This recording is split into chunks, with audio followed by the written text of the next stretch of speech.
A month ago, I quit my 34-year IT career to start a 2-year peace pilgrimage exploring the question, what can I do to eliminate war and violence from the planet by the 30th of June 2028? It led me here to Uluru, the spiritual heart of Australia, where a chance encounter led to me being involved in a sacred 8-man ceremony with First Nations people. I'm so curious to see where the journey will take me next. Well, I'm here at Uluru on a stunning day. Amazing to be here. So at the end of my last video, at the end of May, I left Bondi Beach on the start of my 25-month peace pilgrimage, asking myself the question, what can I do to eliminate war and violence from the planet by the 30th of June 2028? And interestingly, during June, the Institute for Economics and Peace released their latest Global Peace Index. And the report card wasn't great for the planet. The most number of conflicts happening since the end of World War II. Over 181,000 people were casualties as a result of conflicts. 99 countries are less peaceful now than they were the year before. And spending on violence-related things over US $21.8 trillion, which is over 10% of the global GDP. So I suppose if I'm optimistic about it, I'm starting from a low base, so I can claim any credit if it does get better. But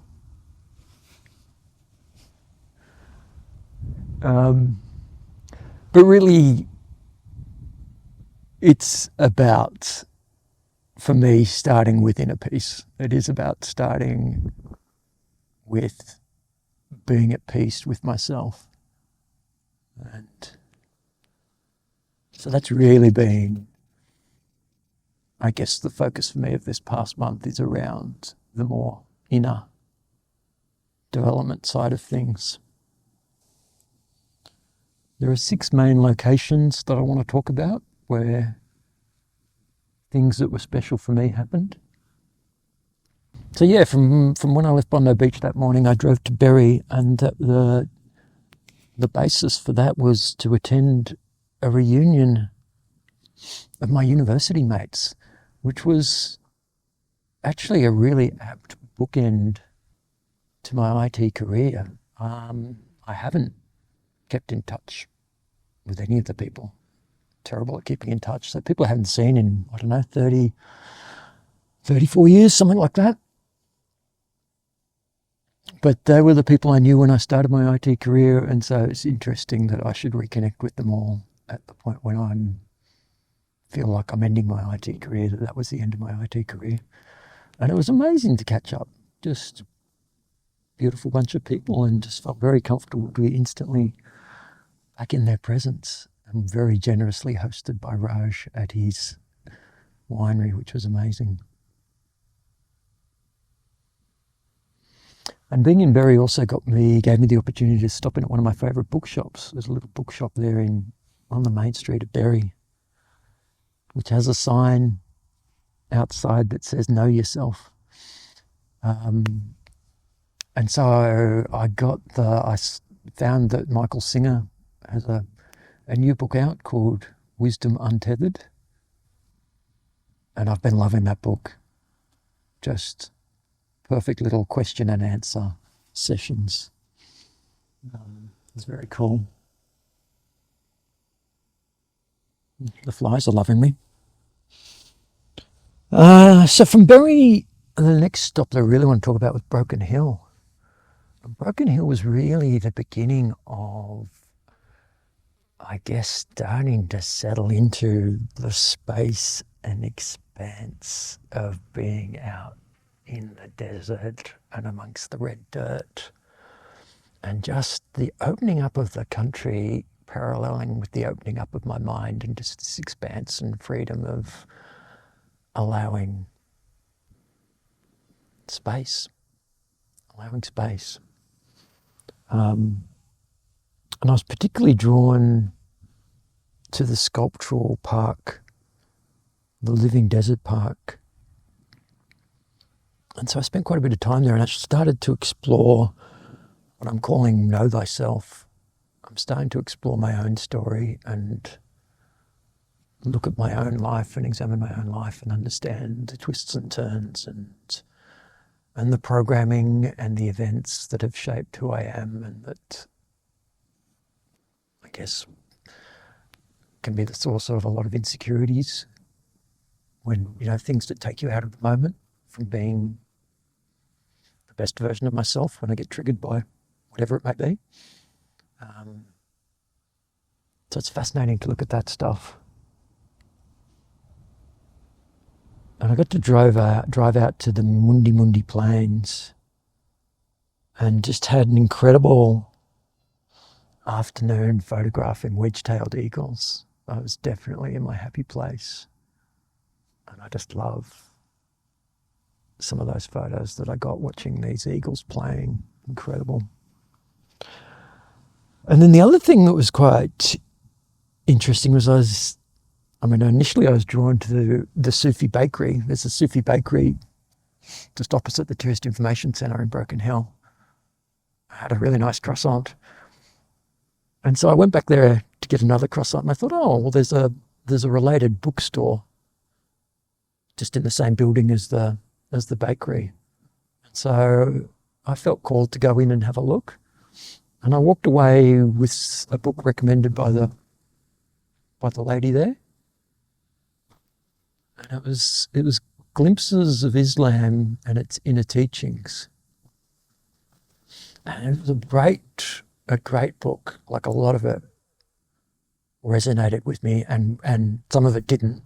And what didn't, I just let go of. But what did was really again on point. And then the next location I want to talk about is the Flinders Rangers.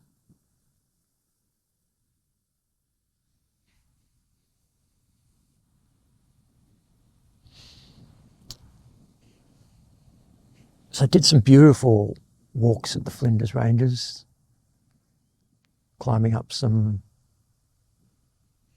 summits, some beautiful walks, and lots of interesting conversations with the people that I met and bumped into. But there was one particular experience. I was at the summit of Rawnsley's Bluff and got into this interesting conversation with this young couple. And anyway, we're sharing morning tea. I had some almonds, and I was sharing my almonds, and they had mandarin, and I was sharing the mandarin. And it was a lovely moment. But then I witnessed the guy throwing the mandarin peel way off into the bush. And there was this moment where I just felt like saying, please don't do that. Like, take nothing but photos, leave nothing but footprints. But I'd only just met these people, and I didn't want it to be awkward, and so I let it slide.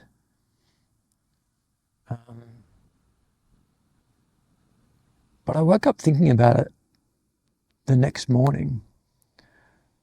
And actually, in parallel with this, I'm in the process of working through an online course called Tending the Garden of Your Heart, or Tending the Garden of the Heart, which is just amazing and perfectly on point again for the journey I'm on.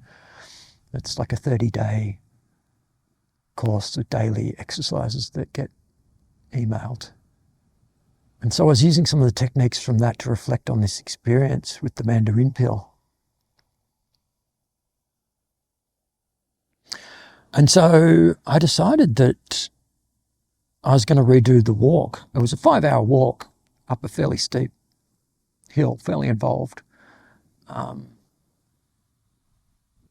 I didn't have plans, and I'm like, I feel like I need to do it to just embody the lesson. Like, I was I guess it was the fear of being judged or of saying something not quite right or upsetting the person, that experience of witnessing something that went against my values and not knowing how to deal with it, not knowing how to be authentic. And so I decided I was going to redo the walk and I was going to collect the mandarin peel as a way of, I guess, embodying that lesson of being able to think about trying to be a bit more present, trying to not let fear prevent me from being authentic. And it was another beautiful walk. And again at the summit got into an amazing conversation with another lovely couple. We were talking about all sorts of deep and meaningful stuff and the state of the world and yeah. And so I ended up sharing the story with them about why I was there to collect the mandarin peel. And so they actually ended up, they were eating an orange, so they ended up taking the mandarin peel with their orange peel with them. So that was funny. And then, as fate would have it, later in the day, in a completely different location, I bumped into the same couple that I'd originally met, the ones that brought the mandarin. And it was somewhat clumsy and awkward, but it was a bit of a, I guess I had a bit of a Groundhog Day moment. I had a second chance at trying to articulate that message of take nothing but photos, leave nothing but footprints. And trying to do it without, being true to myself while also being aware that they're my values and other people can have different values and I can't control what people want to do with their lives. Only me. And what was interesting was it was actually down by, there's a famous tree at the Flinders Rangers, and the name of it I'll butcher if I try to pronounce it, but it's a tree, we used to have a photo of it or a painting of it in my home growing up as a kid. And so I was doing the walk around by that tree and this couple were the only other people there.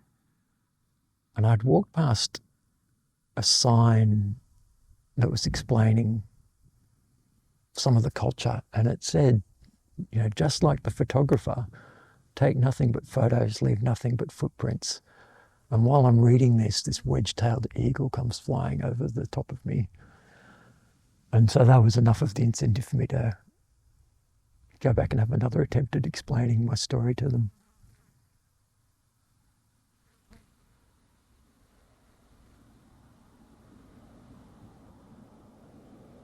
So in some ways it was a bit of a Groundhog Day moment, just I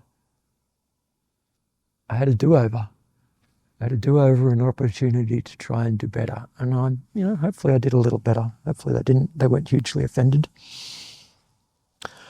The other thing I loved out at Flinders Rangers was, some of the driving was great. The first time I got to do a bit more off-roading to see what the van is capable of. Not that it's capable of doing anything particularly crazy, but I certainly felt comfortable going through some of the water crossings.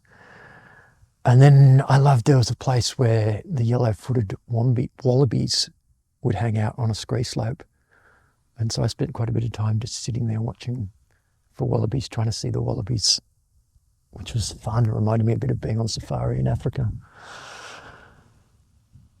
And then some lovely camps and got chatting to some neighbours at a campsite that happened to be out because they were chasing Milky Way photos. And so that inspired me to get up and have a go at taking some Milky Way photos as well, which was fun. So from the Flinders Rangers, I then headed further north and got onto the Oodnadatta Track. And I ended up in William Creek, and it wasn't on my list of things to do, but it just sort of so happened that I was there and I could do it, and I got and did a flight over Lake Eyre with all of the water. I guess I was a bit resistant to do it because I'm like, well, it's just going to be a big flat expanse of water. It doesn't sound that interesting to me. But the bit what was interesting for me was seeing all the pelicans. just amazing. In particular, seeing large groups of pelicans all flying together, and this big mass of pelicans all hanging out together on an island. And then also seeing just one pelican flying on its own, doing its own thing. And I'm like, that's me. There I am. I'm not like that pelican. You go, buddy.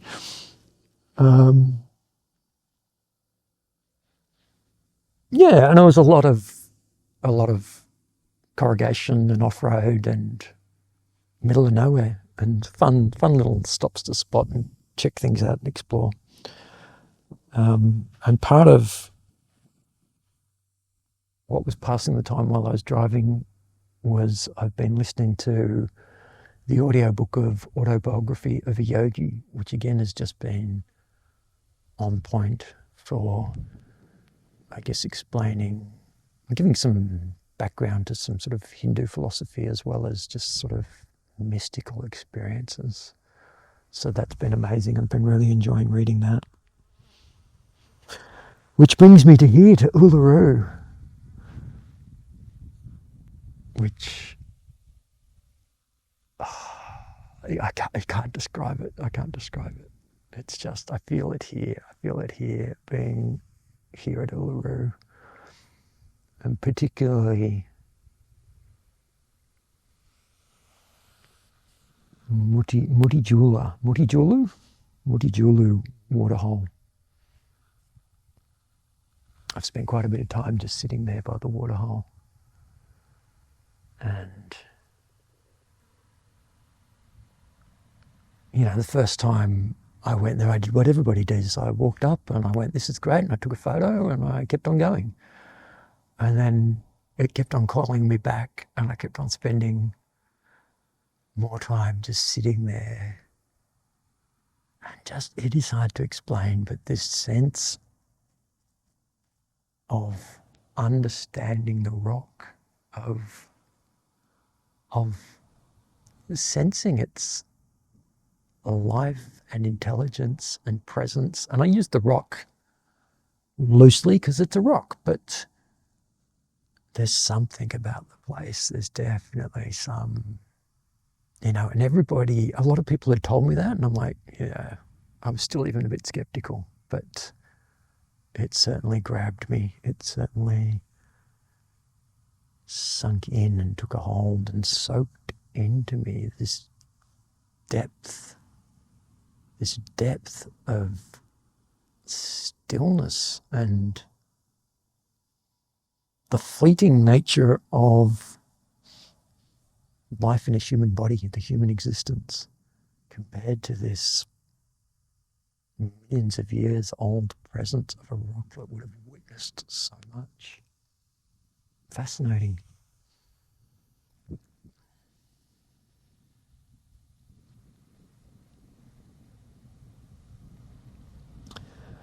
And my head's still somewhat slightly spinning because I was sitting there this morning and just in a blissful state of meditation with my eyes closed, and groups come and go. And anyway, at some point, I hear someone saying my name, and I'm like, okay, there's a fairly common name. And then it's almost like I hear it again. There's almost like this a sense of someone that I know is sitting right beside me, speaking my name. And so I open my eyes, and it's my kid's aunt. Yeah, their mum's sister. And so my kids' aunt and uncle, so apt. I mean, how is it, Uluru, a meeting place, bringing together of, the extended family. Just such a spin out. And if I was ever in any doubt about whether I'm on the right track, I think in that moment, there was certainly no doubt. I'm like, how? I had no idea they were traveling. And yeah, sort of kind of glad I got the photos to prove that I didn't just imagine it. And in a similar vein, I was having a bit of a moment out at Kata Tjuta at the sunrise lookout. And I'd noticed this group of interesting people that had caught my eye. And anyway, they ended up asking me to take their photo. They did a group photo. And then after all the crowds had left, they stayed around and went into a connection circle. And it was just amazing to piggyback on it. I was not in the circle, but I was in the circle in many ways. This group of people that were exploring the healing power of place. And they were sharing stories and talking about eagles and singing beautiful song. And the words just echoed around in my head. It was incredible.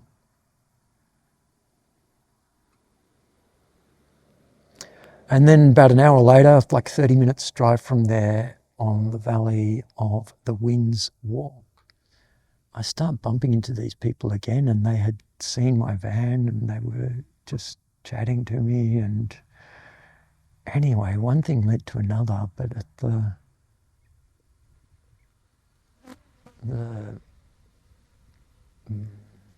most distant lookout in the Valley of the Winds, just this incredible experience that I was included in a ceremony. Just eight of us, 8 men, quite a few of them Aboriginal. And I'm not gonna dilute the experience by saying much more about it, but it was deeply profound.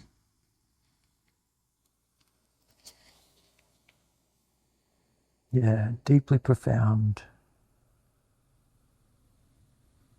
And again, just another pinch me moment. Did that really happen?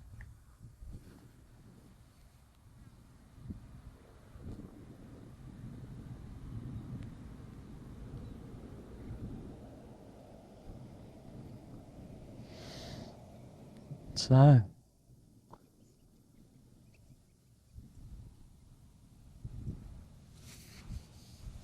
that was June. Amazing.